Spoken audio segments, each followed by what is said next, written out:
evening, everyone. That beautiful piece of music is the Congress of Vienna, and it is the dance, the Congress of Vienna. Oops, I'm not seeing the correct thing, but I'm sure you are.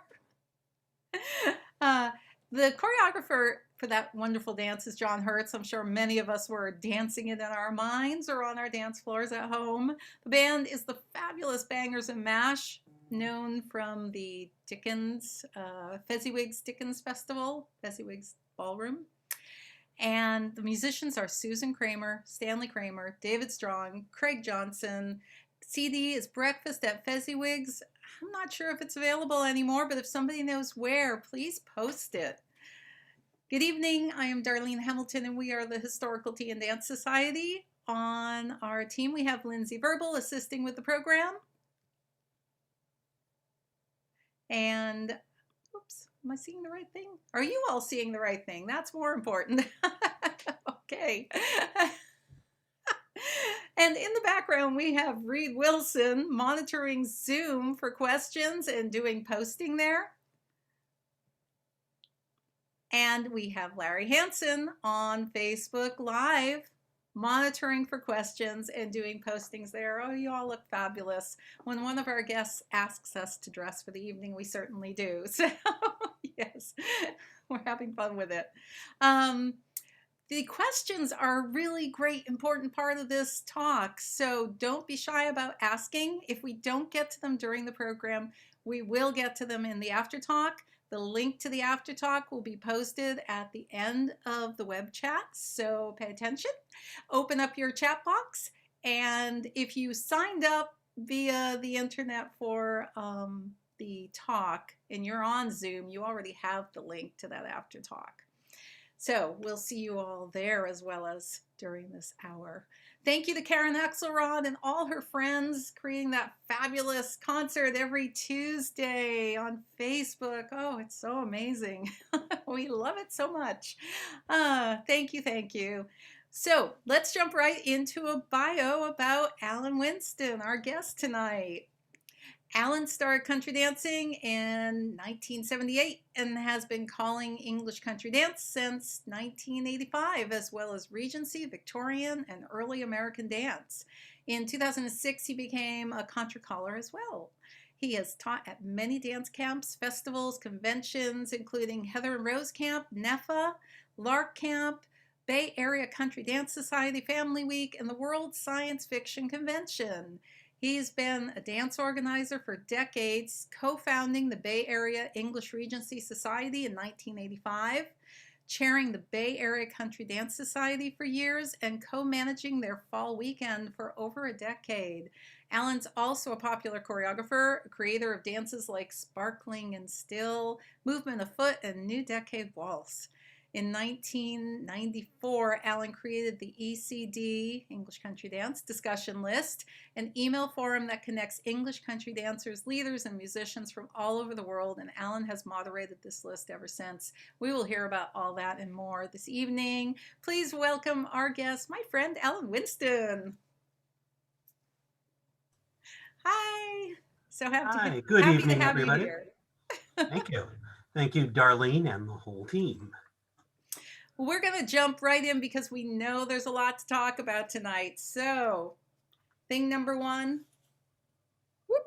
why country dancing changed my life. So, I'd like to start with my personal story about my life before English dancing. I was born nearsighted, clumsy, immunodeficient, and nocturnal. I picked up on reading early and ended up getting bounced upward from kindergarten because I failed nap time. I can happily sleep till noon, but I'm just revving up in mid-afternoon. And then again, because I was reading so far above grade level. So I was younger and smaller than the rest of the class, had a runny nose most of the time, and couldn't catch a ball. No wonder I was chosen last or second last for every sport. I seriously didn't realize I had a vision problem because, like, what would you compare it to? Until I was in third grade, which was also about the time I was diagnosed with a neuromuscular dysfunction that affected fine motor control, and started getting sent to after-school remedial classes, at the end of which I could at least print legibly, The cursive was right out. I ended up going to various schools very far from home and would need to make my way back on buses. I learned to navigate by bus all around Los Angeles. I liked movies a lot and would go to the New Art, Fox Venice, the La Cienega, and Hollywood, these revival theaters all over. I didn't really understand the geography at all, but I could call up the Rapid Transit District info line and get directions and follow them. And at that time, at least, you could get anywhere by bus if you didn't care how long it took. I always had a book with me, or two. I loved musical movies and enjoyed the singing and dancing, but never imagined I could do it myself. In seventh and eighth grade, it was 5 buses to get home from Walter Reed in North Hollywood to Pacific Palisades, where I lived. I got a lot of reading done, but not so much schoolwork. By the time I was 13, I'd read all of Agatha Christie, all of Ellery Queen, most of Rex Stout, all of Ian Fleming, which I didn't really understand, all of Sherlock Holmes, and ended up with a large vocabulary containing many archaic words I didn't really know how to pronounce. I was very shy and never wanted to bother anybody, but if someone invited me to speak, I could go on a tear. I happened to see a small ad in my mother's copy of Lament, the Los Angeles Mensa newsletter, looking for bright, glib kids for a new TV show called TikTok. Mom, I asked, what's glib? She thought I could be glib, and I ended up auditioning and getting the gig. The show is actually called Kid Talk and had various then celebrated guests who would introduce some topic and then ask the kids what we thought. Then Senator Mike Gravel regretted that when Andy Yamamoto and I quizzed him at length about the Alaska pipeline and the dangers to the permafrost. I did a full season. Other guests included William Shatner, Ernest Borgnine, Michael Crichton, very tall, and Greg Morris from Mission Impossible. And we have a picture. So there I am on the far left with my Coke bottle thick glasses and my poor posture. And that's Greg Morris being interviewed, and the host, Bill Adler.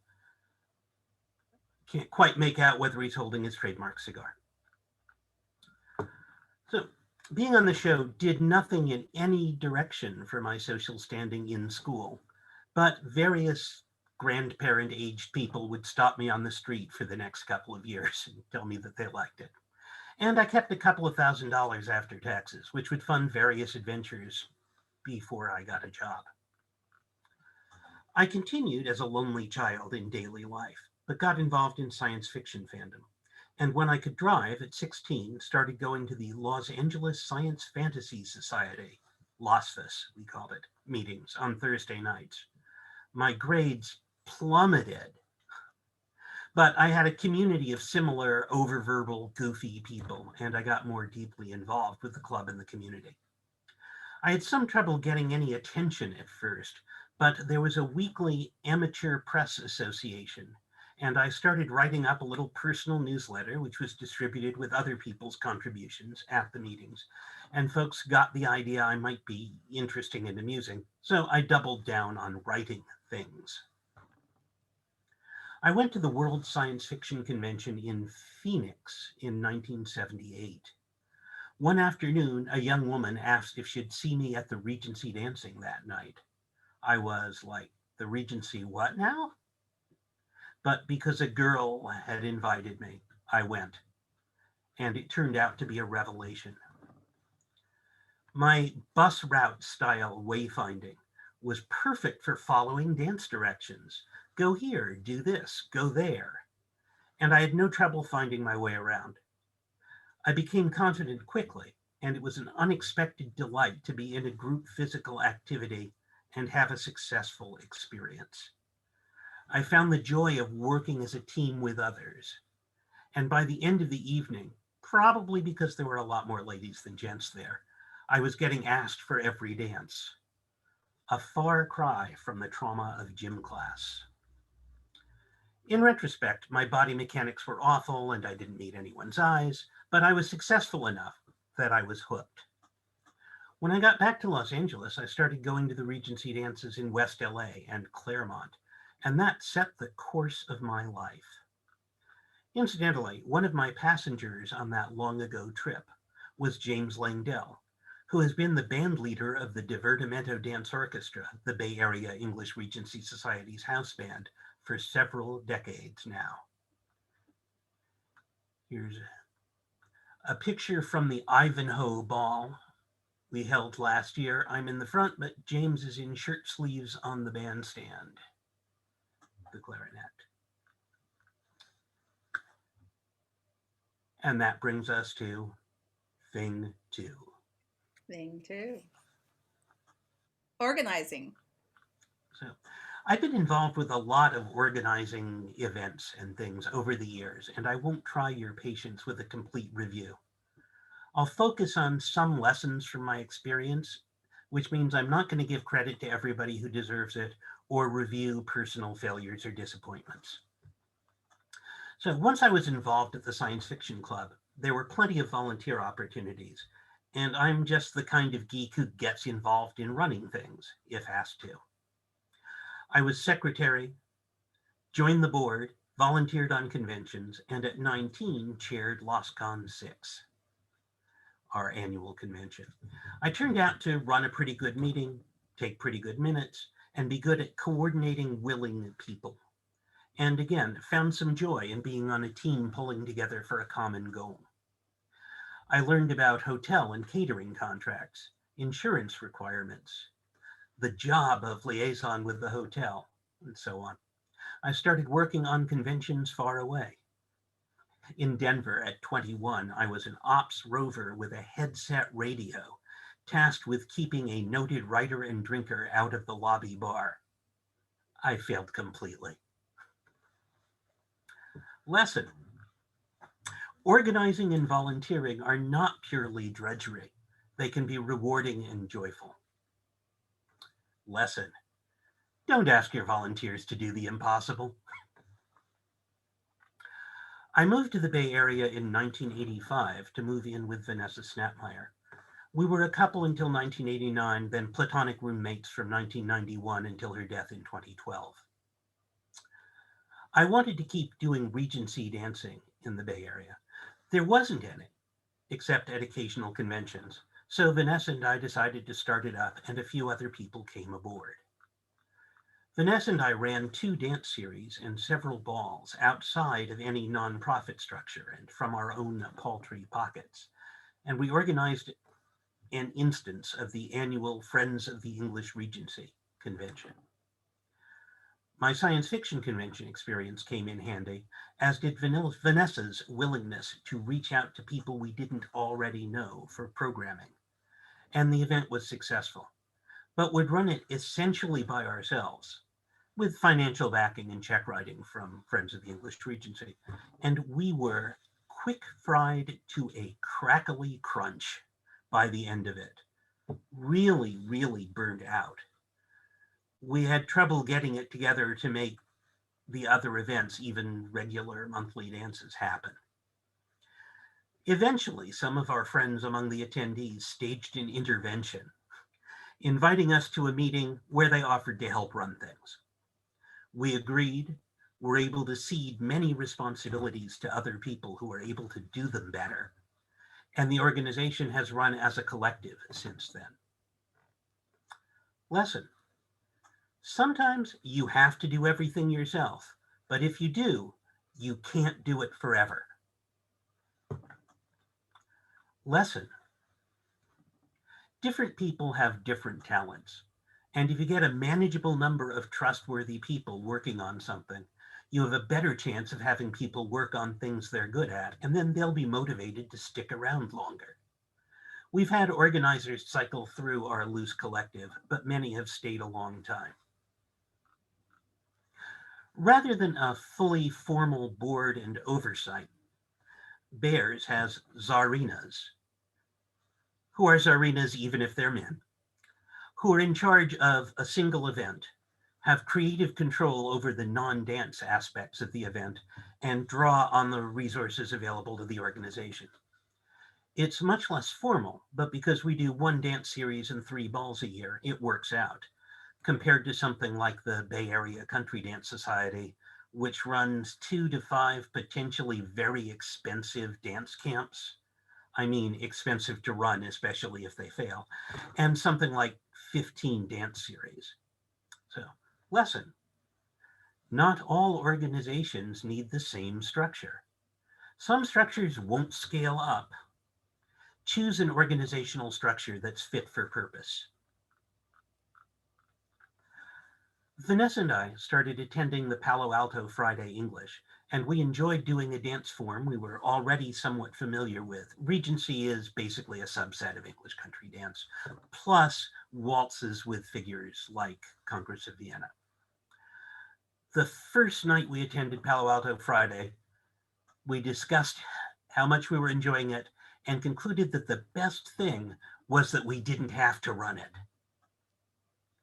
So in 2 years, Vanessa was on the Bay Area Country Dance Society board, and a year after that, I was too. She'd been recruited to Mayfield Morris, and I was recruited later as a founding member of Deer Creek Morris. They were both BACDS teams. The teams were expected to put up candidates for the board, and we were each asked to be the team's candidates for the board. Here's a later iteration of Deer Creek. That's on May Day at the Palo Alto Baylands. In 1987, Vanessa and I went to Mendocino English Week, and here is pretty much the entire camp in the meadow. Camp, that's the Mendocino Meadow Lodge.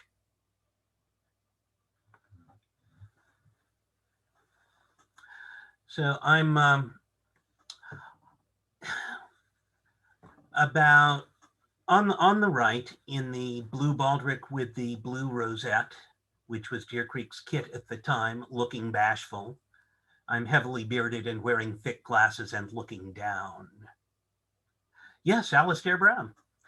And on the left, you can find Vanessa in Mayfield kit. Let's see, I think first row, I can't actually see the picture really well, but she is off on the left. So we were there in this picture. She was with her team. The rest of my team wasn't there. That was more time than I meant to spend on that picture. So here is the next picture. I took a sword dance class, and we performed at the Meadow in the big class show and tell. So here we are. I'm in the baldric. Yes, Renee, John Roberts was there too. And here is the important lesson from this photo. Do not wear a baldric to do longsword. There was a back ring. A sword got threaded through my baldric behind my back. And when we tried to lift our swords over our heads, it did not go well. Nobody died. That's not organizational, but it's really good advice. By 1991, we were both on the Mendocino Camp Committee, and I was on the English Week Committee for 26 years, functioning as institutional memory, as the rest of the committee changed around me, but mostly with the role of ride coordinator, which made me ride of last resort, having to pick up people with inconvenient arrival or departure times. I got to drive around some really interesting people, some of whom became good friends. I was also chair or co-chair of our fall dance weekend for 16 years, which was a joint English-American weekend. I proposed the pivot to an all-English weekend, recruited Sharon Green as programmer, and the weekend transmogrified into Fall Frolic, which Sharon has been the animating spirit behind since then. I've been happy to see its success and glad to see the camp bring aboard a bunch of younger people. Lesson. Sometimes you are not the best person to follow through on a good idea. You can still have an influence by helping to find the best person. And lesson. You don't have to be involved in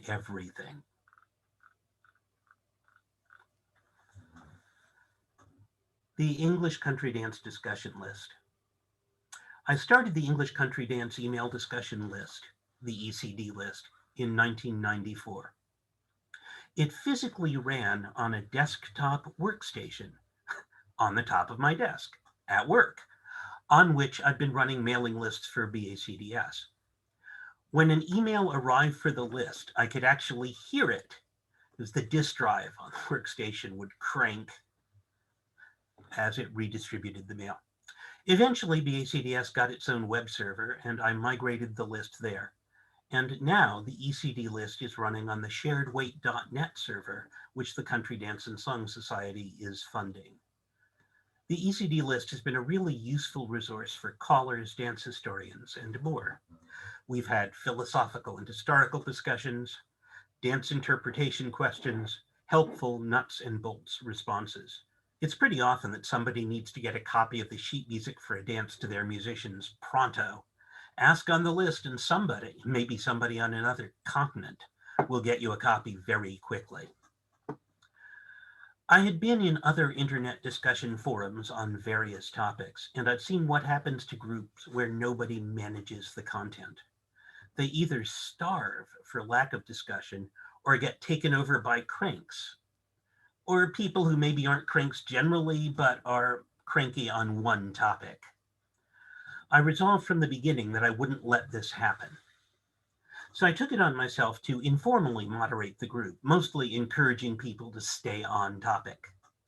If we stay on topic, we're able to have useful discussions about the topic among people with irreconcilable differences on other topics. I also made sure we had some traffic by posting relevant questions if traffic died down. I try to keep scolding power in my own hands, but sometimes things happen while I'm asleep. Then there's freelance scolding. Lesson. Discussion spaces can only flourish if someone takes responsibility for them. So the year before last, my organizing career had a rather sweet wraparound to the beginning. The World Science Fiction Convention came to San Jose. I'd volunteered to lead some dances for them, but a month or so before the convention, I learned that my division head had quit. And would I like to be in charge of the dance program? With a lot of help from my various friends, I was able to put together 28 hours of mostly gender-free English country, contra, square dance, international folk, Breton dance, Ceilidh dance, African folk dance, with live music for a lot of it, and get John Hertz, who had led that Regency dance in Phoenix in 1978, to lead the Regency dance session. I happened to be uniquely positioned to pull this off, both because of my geographical location and my network of contacts from the dance world. And it was a lot easier for me to do this job than anyone else in the world, really. So, lesson. Don't imagine that you're the best person for every job, but try to recognize it when you are. Thing 3. Thing number 3. Calling and programming. Yes. Sorry to stomp on your line there, Arlene. You can read them. I'm okay with that. Okay, I'll let you do it. It's joyful for me when I can open the door to the world of dance to people who never expected it. I started calling Regency dance because, as far as I knew, there was nobody else to do it, not because I had any idea I would be good at it. And to start with, I wasn't. I've taken a lot of calling classes and given a couple, and I really enjoy that there's always more to learn and think about. Learning about calling was my gateway into learning English dancing and contra dancing, and eventually Morris dancing and Scottish dancing. There is a Regency dance picture somewhere around here that I'm hoping to see.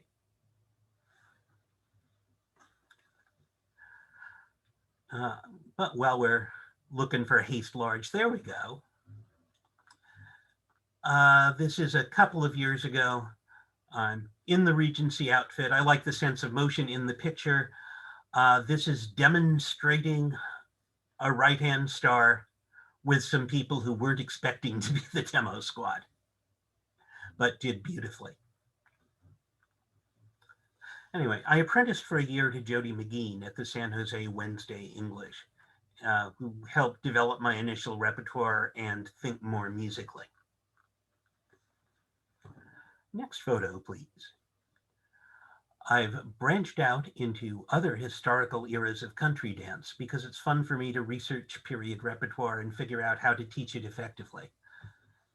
This is at the Gibson Ranch Civil War days event. Some of the participants got married that night, and this is actually at the wedding reception with the people who had been at the reenactment during the day. Figuring out how to teach effectively has even gotten me a regular gig leading maypole dancing. And there I am at Bull Park in Palo Alto with the maypole all still furled. And I like calling because I'm still basically kind of shy. And if I'm the caller, I know what I'm supposed to be doing at the party. So I started calling contra dances in 2006 when I was supposed to call the Elm City Assembly in New Haven, and I was able to line up an East Coast tour. I got a special Sunday evening at the Scout House in Concord with Dave Langford and Karen Axelrod playing. And although I'd proposed English and Early American, you could call it Contra Roots, to the organizer, it got advertised as English and Contra. And I had to scramble and ask some Contra caller friends for repertoire suggestions. I'd been contra dancing for years, but never called it. Anyway, about 40 people turned up, and they were people who liked both kinds of dancing and were good at both kinds of dancing, except for the party of 6 who had never done anything, but the crowd took them in and got them sorted out. Everything went beautifully. It was thrilling to be on that historic stage with that fabulous music. And I got entirely the wrong idea about what contra dance calling is like. Nonetheless, I've been doing it since then, and my persona, my professorial manner, so on, seems to work well for some crowds, but not always so well with people who contra dance a lot. So I am still figuring that out, and I may eventually either crack this nut or stop hitting my head against the wall. We'll see. Lessons. Other callers are a resource, and they're usually glad to help. Lesson. Take opportunities outside your comfort zone if you're not grossly unqualified. It's a chance to grow and learn. So last year, I had a wonderful time as one of the 2 instructors at Contra College with a bunch of contra dancers, some experienced, some brand new, who earnestly wished to learn and improve. And some of them even had historical questions, which I just love. It was a joy to teach them to waltz, improve their swings, see them gain confidence and mastery. And it was a further joy, to run into some of my students on the dance floor at other events during that year. So here's some scattershot lessons.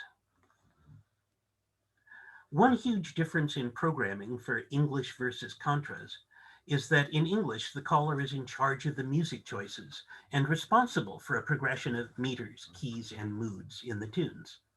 That's obvious when you're working with recorded music. Nobody else is making those decisions, but true with a band as well. And with a band, you need to be aware of their instruments and capabilities. Some tunes are harder on clarinet or fiddle than others. You can always ask them in advance how they feel about particular tunes. It's a lot to track, but in exchange, you get to exercise an aesthetic control over the emotional arc of the evening. In contra, the band is in control. You get to set tempi, maybe, and you can make mood and meter requests. A bouncy jig is nice for this, but you're mostly going to get what they want to play and how they want to play it. Ask them beforehand what they like to play to end each set, and program something easy that fits the tune they're going to play anyway and lets you shut up and let the band wail. and then everybody will be happy, and anything that went wrong earlier in the set will be forgotten. Do we have the Ardenwood picture, please? If you take a gig at a historic park to lead dancing for any comers, you'd better have repertoire for 3 people or 7 or 11 and be able to teach it without jargon very quickly. For me, the key to be able to do this kind of thing successfully was to acquire, or create if necessary, accessible dancers for small numbers as well as big groups. Some great gigs for getting new people dancing have been at historically themed events. I've had good gigs for the Jane Austen Society annual meeting, the Washington Regency Society 12th Night Ball, which is shown in the picture, the Romance Writers of America, which is why I once got a check for dance calling and a free room at the Reno Hilton from Caesar's Palace Corporation. Many, many science fiction conventions, Civil War events, and so on, as well as decades of Bears events and many local events for dance hobbyists.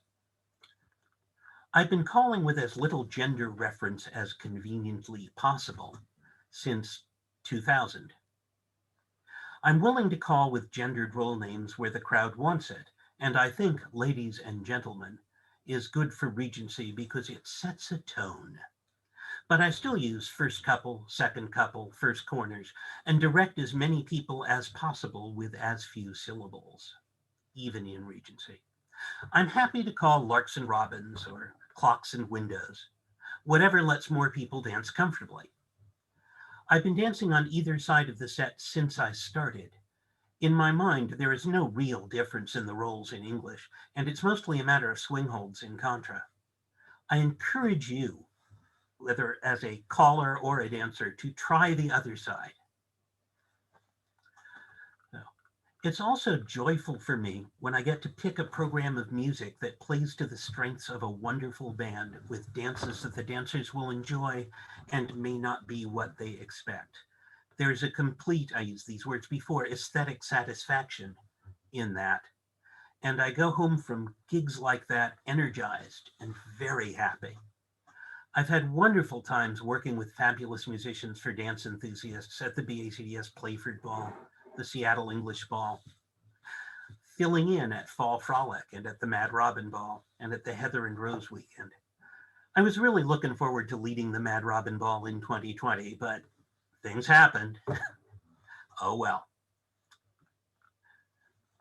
Finally, calling is a terrific hobby because you bring happiness to people and because you can keep learning and improving through your whole career. You can learn something every time you attend somebody else's dance. What did they do that worked? Can you steal it? Thing 4. Yes. Thing 4, the woodshed.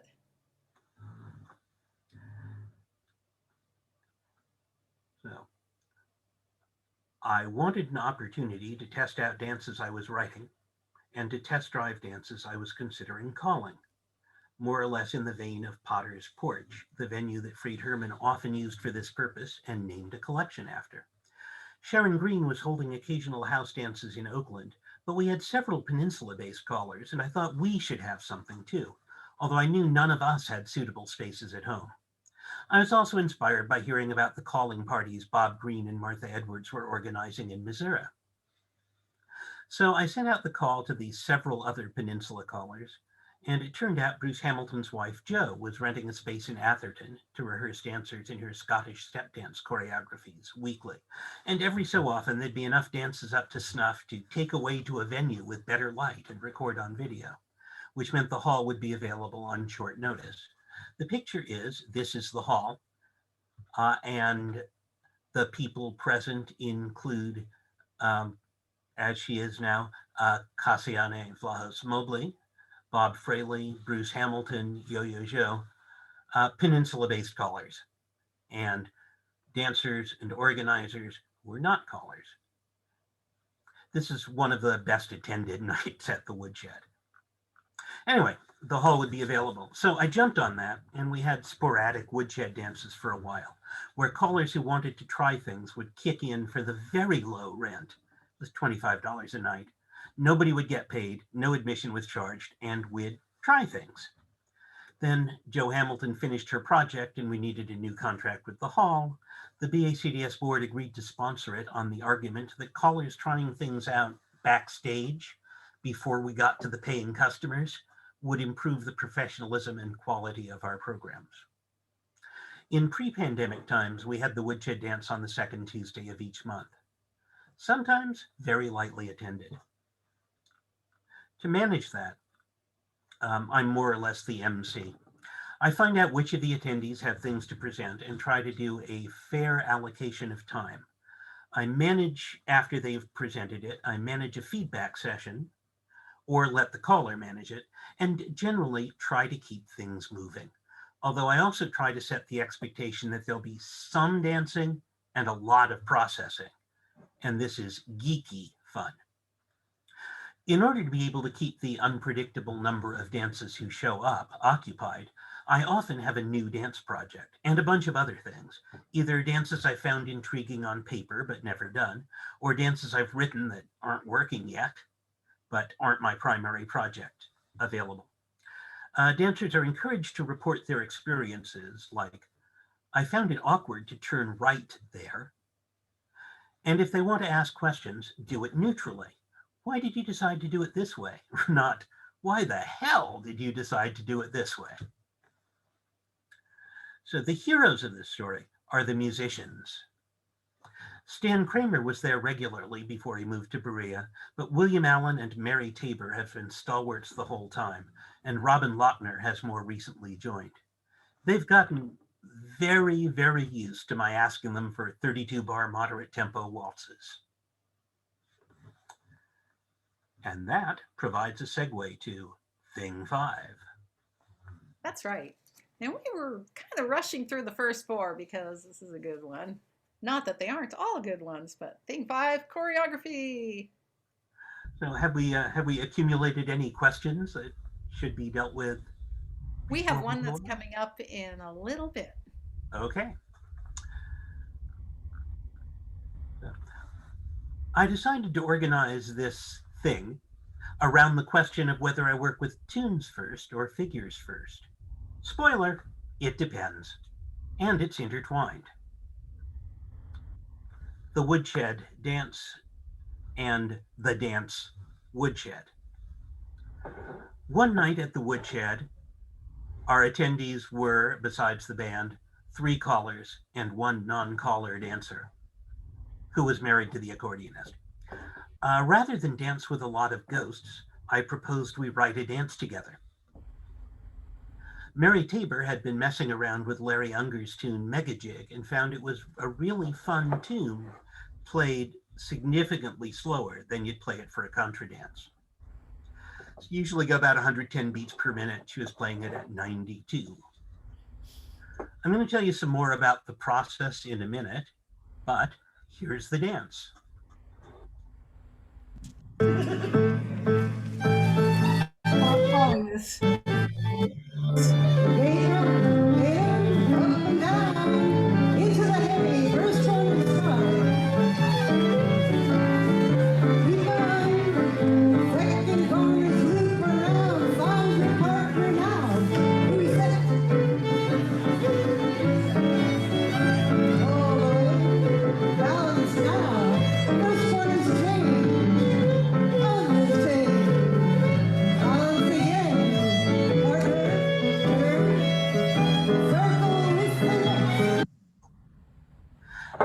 And doubtless you recognize Sharon Green's voice calling that.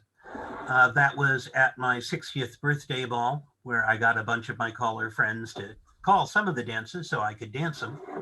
And the fabulous String Fire played for it. You'll have a chance, if you want, to see full-length videos of all the dances from the ball. Darlene will share the link if she hasn't already. Anyway, that night at the Woodshed, we individually, that was, yes? Please We go have ahead a with your woodshed story first, and then we're going to bring up a question. Okay.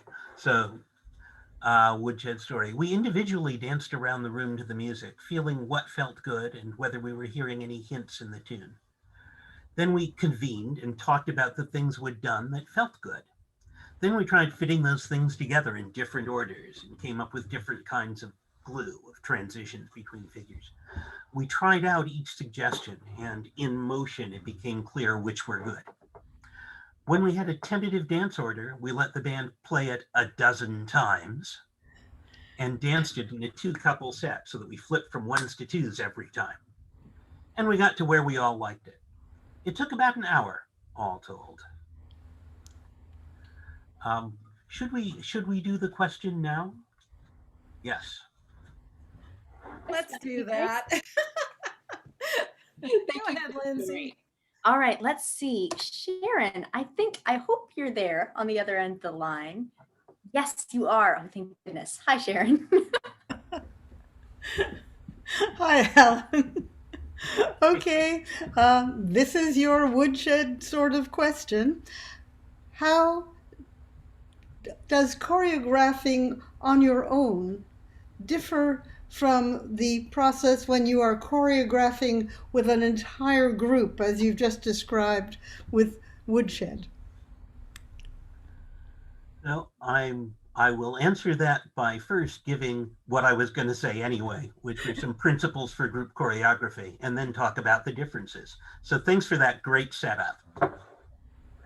So, principles of group choreography. Start with a tune, move to the music, and find what feels good. Don't, as a participant in the group choreography, don't start with a plan. Let something emerge from the group, the music, the movement. If you have a plan, you will be disappointed, and you will also harsh everybody else's mellow because you'll be trying to stick to your plan. If someone has a suggestion, don't try to think out whether or not it will be good. The answer is, let's try it and see. It'll usually be clear to everybody whether it works or not, and you may find that things that sound unpromising are actually fun, and vice versa.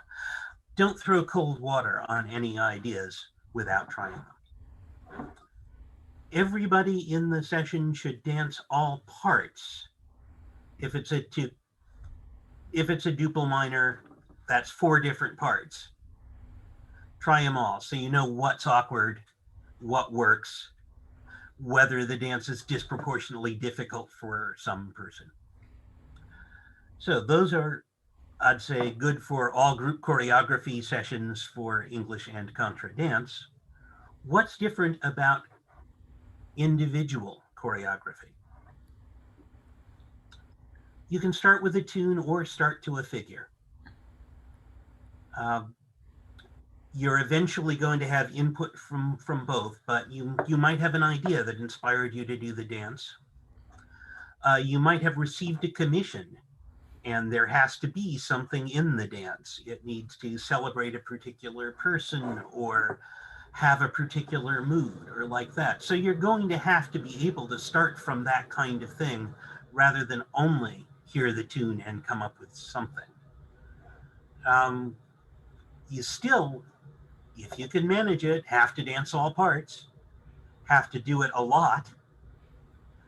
And it helps, I find, to, once I think I have something that's good, try it on people, and then I'll find out that it isn't good or that I don't know how to explain it.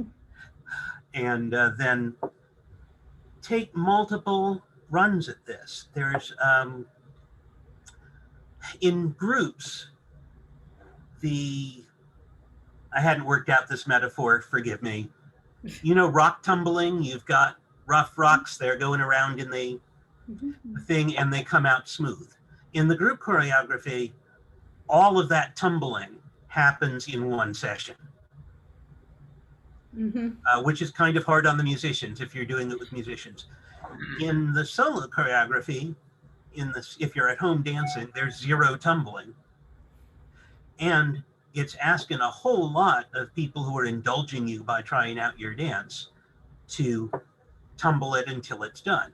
So multiple tries, multiple groups at multiple levels of skill and choreographic input before you actually know what you've got. And sometimes what you've got is a dance that's really good but hard, and you only want it for experienced dancers. And sometimes what you've got is something that doesn't actually fit the tune as well as you thought and needs more work. So keep things up. This is a maxim for choreographers. Keep a bunch of different projects going rather than being so invested in the one thing that you're in love with right now that you'll be tempted to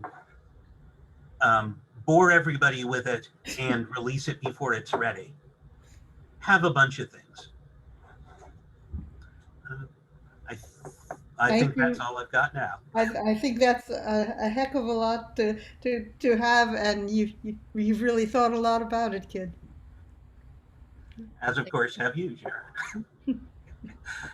Yeah. So here's a dance that spun off of my getting a figure idea in a very different setting.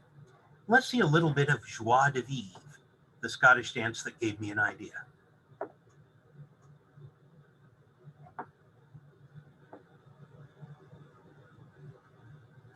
We'll get there. One moment. I'll rattle on. I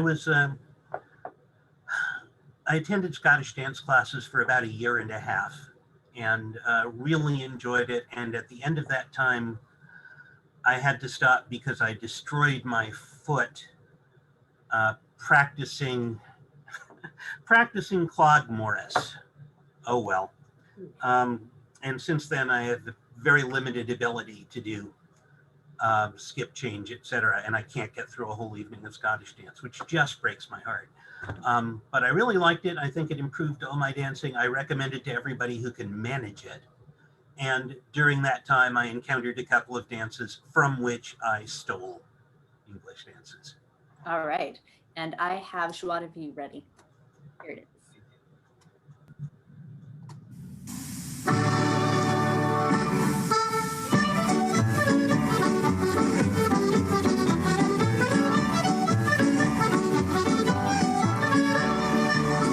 Here it is.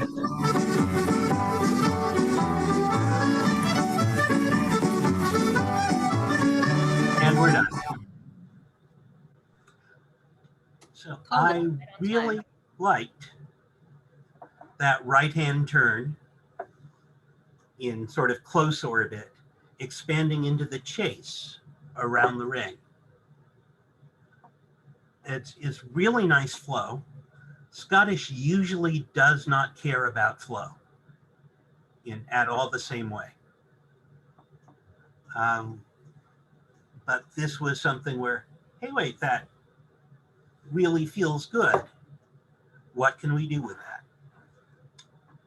And well, here's what we did with it. Let's see new Decade Waltz one time through. And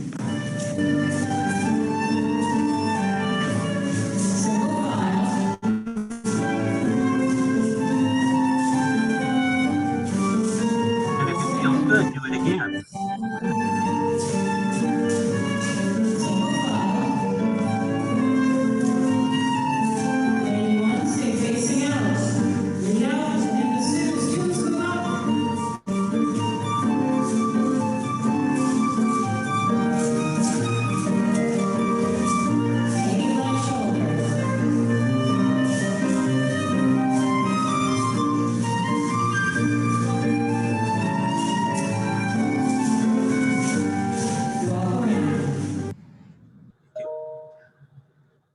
So I took my idea to the woodshed. I asked for a 32-bar moderate tempo waltz. Stan Kramer came up with Alta Sierra Waltz, which he'd been enjoying playing, which has some interesting internal phrasing and timing questions. So my original precise detail of chase to the bottom, etc., didn't work the way I expected. We evolved it a little bit. This is the rock tumbling process. And we eventually got to something that felt good all the way through and ended up, I think, expressing Larry's tune really well, even though we did not start with Larry's tune. And that, I just collected the video of Joie de Vivre on YouTube, but of course the new Decade Waltz is Culver City English Country Dance with Annie Lasky calling and James Hudson recording it. Well, on the same here's a figure first, there's a Scottish dance figure, maybe even a moment more than a figure, that inspired two dances for me. Let's see a little bit of Hugh Foss's John McAlpin.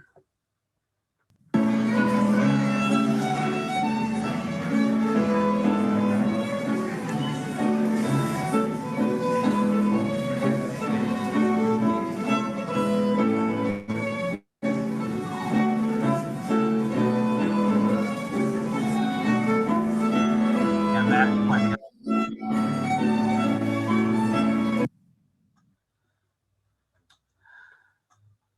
when I encountered that dance in Scottish class, I was really interested by the tension of getting right up inside your partner's personal space bubble in the formal safety of a stately strathspey. And then the sort of shift in power as one line moves forward while the other backs up, still so close together. That had been in my head for a couple of years. So I think I stopped Scottish dancing in 2011 or so on. Anyway, that late one night at the Bay Area Country Dance American Week in 2013, I was walking past the dance hall toward my car. I heard Larry Unger, this time in person, playing Stechak's Waltz, this tune of his, on piano. And it really struck me as capturing the spirit of that dance week. It had been a very frisky and playful contra dance camp with a lot of role swapping, changing leads, and I wanted to honor that with a frisky, playful dance. So I pretty much finished the dance on the way home that night, but the next day changed the straight hey for four that had been in there as sort of a tribute to it being a contra dance to a dolphin hey, to better express the swapping leads spirit that the camp had had. I named the dance after the previous iteration of American Week, which had been called A Movement Afoot, and premiered the dance at Heyday's Campers Night a week or so later. I'll mention that when I called the dance a couple of years later at American Week, I made sure to tell people who didn't like having their partner right up in their face that it was perfectly acceptable to fall back when the other people were coming forward and maintain a safe space bubble. Anyway, here is Movement Afoot.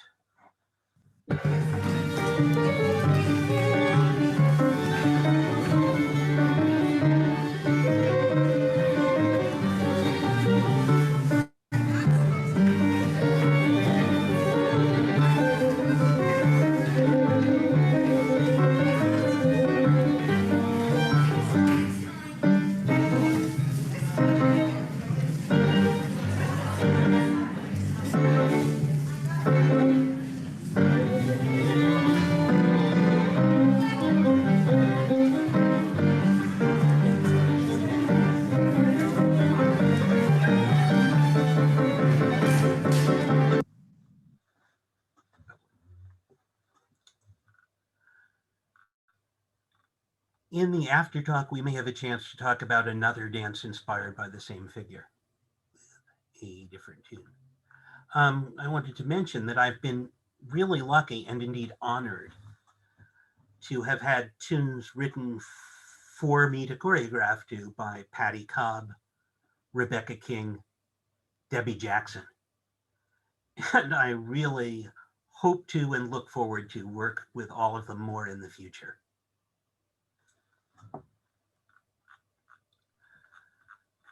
So that is the end of the scripted program. It is. And we were doing a little fancy maneuvering in the background. We're trying to get up one final question, if possible, because it's a really good one. It's so much a part of who you are, what you've been doing, not the historical aspect, but more current English country dance and contra and stuff. So we're trying to see if we're yep. So Mhm. in the meantime, I will just say thank you for being on. It's really been great having you and a lot of fun spending time with you this week. Lindsay, any chance? No response yet. Oh, okay. Darn it.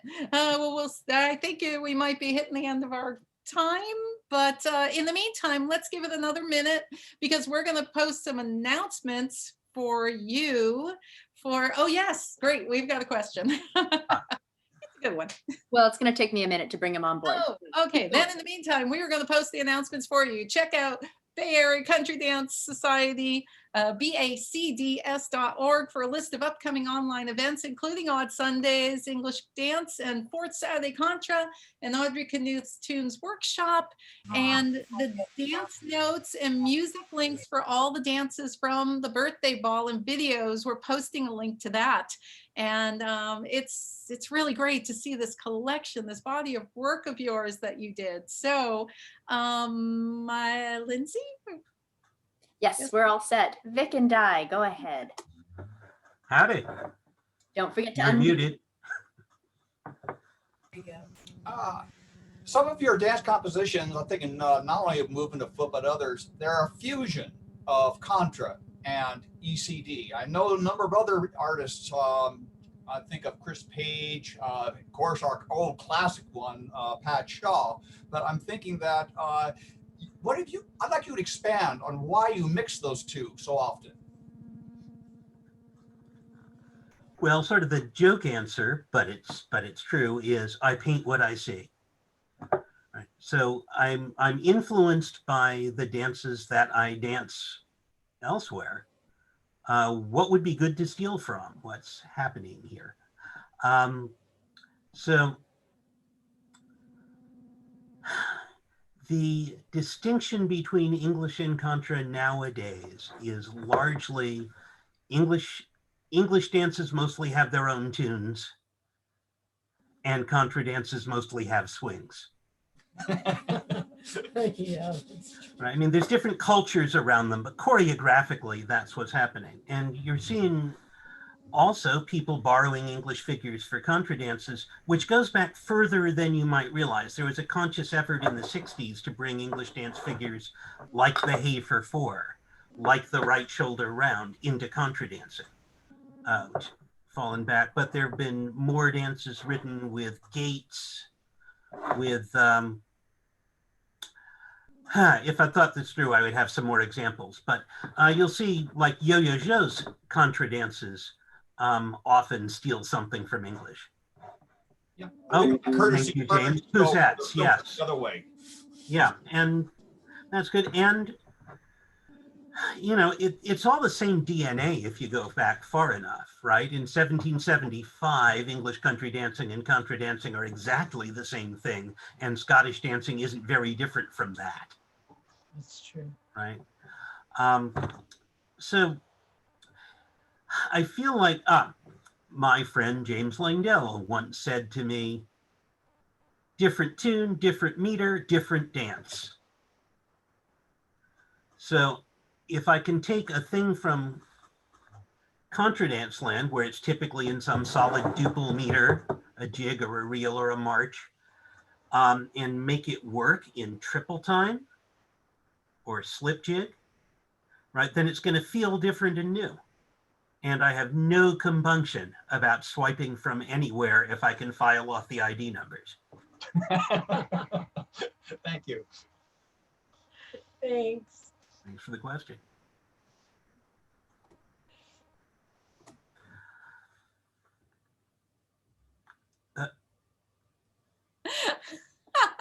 Thank you. I just wanted to get that last question in because I thought it was so much a part of some of the things that you create, and not just English country and contra, but also some other things like movement of foot, where you're bringing in that, and woodshed and stuff. So yeah, I love it. Love dancing your dances on the dance floor. Thank you, Ellen, for being on our 5 Things show. Thank you. Oh, Welcome. Oh, I will volunteer the tea and dance questions or answers. great. Tea, I'm very plebeian. I drink a lot of constant comment. Dance. Honestly, if I couldn't country dance at all, but I could waltz all the time, I could live with that. But right this second, and the answer tomorrow might be different, my very favorite English dance is Mr. Jersey's Memorial. Yeah. It's got all the texture. It's got an emotional, soulful quality to the tune. It rewards technique. You get to work with everybody. And at one point you get this fabulous moment where, I think it's for the twos, where you're coming out of that he for four and there's people in the middle and suddenly it clears up and there's your partner. And it's to die for. Yes, it's many, many people's favorite dance. I absolutely understand. Thank you. Thank you for volunteering those answers. I'm going to give a shout out to my 5 Things team, Lindsay Verbal, and in the background, Reed Wilson on Zoom, Larry Hansen on Facebook, with my helpers, Kara King and Dan Vilter. Shout out to Colin Hume, who maintains an accessible index of all our web chats. We now have 42 plus this one that we've had on over the last 9 months. I can't believe it's been 9 months. And a big thank you to all the folks who've been sending in donations to our group, the Historical Tea and Dance Society. It's very appreciated. There are expenses. So thank you. Thank you. The After Talk link is being posted. We do eventually get around to posting the chats in our Dropbox folder on 5 Things downloads, along with some other interesting tidbits and things when we have them. So you should check back that site and see if anything new and interesting has been loaded up. Coming next week. Oh, we don't have to talk about that, do we? Coming next week, it's me. Jenny Beer said the only way she would be on is if she got to interview me. And so I picked the day just a few days before Christmas because I love the holidays. So we'll be posting that information.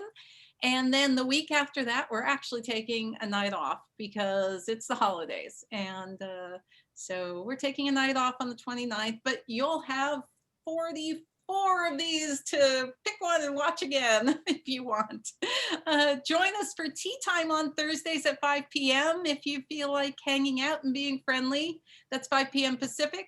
And just check in on our Historical Tea and Dance Friends page for more information about that. About 4:30 Pacific on Thursday, and you'll find the information.